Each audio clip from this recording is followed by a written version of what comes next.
today. Oh, today and every day. Every day. It's so nice to be here. That's like, I love the energy. That's so nice. Well, you bring it as well. And Michael was ranting and raving. You saw it with the twins last night. I got to say, when you popped up on the screen, my two girls were sitting in front of me. They looked at each other like... And I must say, I did lean over and say, she's going to be on the show tomorrow. Yeah. Points. They got very excited. So you had an audition? Uh-huh. No makeup? Yeah, I had the audition process. Well, I was wearing a little makeup, but we won't tell anybody. No, the audition process was actually really cool. It was, you know, like an initial audition on tape, and then I had a chemistry read with Tom, and it went really cool. And our director is like so chill and so relaxed that it took some of the pressure off, because you know that's a nerve-wracking experience, especially for me. It was my first feature big movie, and I wanted it so bad, and so I was definitely nervous. People don't think I get nervous, but I was extremely nervous. So it was nice to have Tom, who was super cool and super chill, and as well as the director. So much attention on this new movie, and the rave review from Michael. Can't wait to see it myself. Lots of questions about whether or not you're really the famous Mary Jane Watson. I mean, it's always the question of my life right now. It's an ABC News exclusive. I keep trying to tell everybody my name is Michelle in the movie. That is what my name is. I am not lying to you, I swear. And she's a very interesting character, very different from anything we've ever seen before. And she's very intellectual, very smart, which I think leads her to not really be able to socially interact with anybody her own age. So she's a bit of a loner.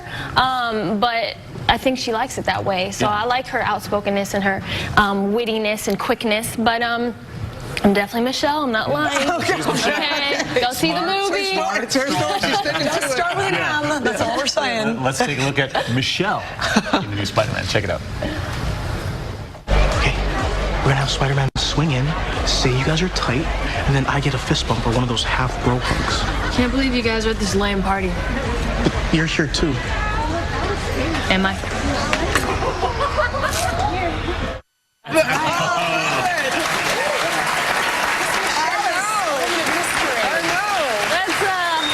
That's pretty much what I do the whole movie, is just pop in at random times and say something weird and leave.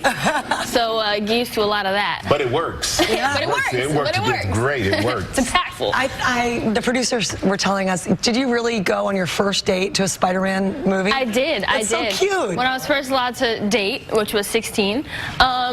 Sorry for any parents out there who made it earlier for their kids, or later for their kids. My first date was to Spider-Man, and I was obsessed with it immediately. I thought I've always kind of think I've related to Spider-Man. I think a lot of people do, because he's a real person, right? He's not just the superhero all the time. He is, at the end of the day, Peter Parker, who is a 15-year-old kid, which we all can relate to. We've all been that awkward, teenager and had that time in our life. Everybody has. So I think that he was always like the realest superhero, He was tangible to people. And so it just happened that was my first date, and then meant to be. Here we are now, right? It's crazy. And we talk about this being your first movie, but it's definitely not your last. And later this year, you have The Greatest Showman coming out with Hugh Jackman, Zac Efron. Yeah. And you're a trapeze artist who did your own stunts. Yes. Well, as many as I was allowed to do. But yeah, no, it was such an incredible, experience. I was actually living in New York for like 5 months. I did a lot of working out, a lot of trapeze training, which is something I never thought I'd be doing, which is so different from like this character in Spider-Man, where I do not, swing from anything. That's Tom's job. Now I'm different. Now I get to take on all this responsibility. But it was amazing. It's going to be such an incredible movie, such an amazing thing to be a part of. I just want to continue to make the right career moves and do things that I'm passionate about, and I'm definitely passionate about that. We have a lot of people come by, and I got to say, you have a spirit about you when you walk into this room, doesn't she? I mean, it's really incredible. I tell you what, we love her in person, and you're going to love her in this movie, everybody. Spider-Man Homecoming. It hits theaters July 7th. I know you're excited. Go and check out Zendaya.